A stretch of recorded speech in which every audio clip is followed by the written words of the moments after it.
Helium is absolutely critical for the semiconductor industry. And semiconductors are important for what? You take the semiconductors out of that, you've got a brick. If you cut off 30% of the world's helium supply, you cut off the capacity to produce 30% of the world's semiconductors. And that means that we've suddenly lost 30% of the world's helium.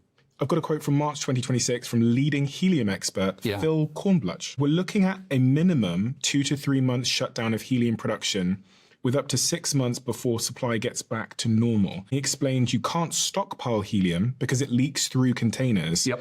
So once supply is cut off, semiconductor production will stop entirely. South Korea gets 65% of its helium from Qatar in that region and makes 2/3 of the world's memory chips. Their government has launched an emergency investigation into the shortage.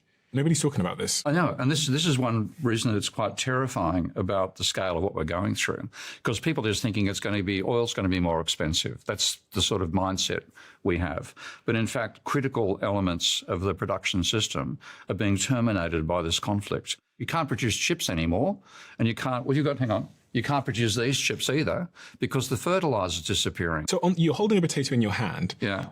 How are potato chips going to be impacted by the war? Because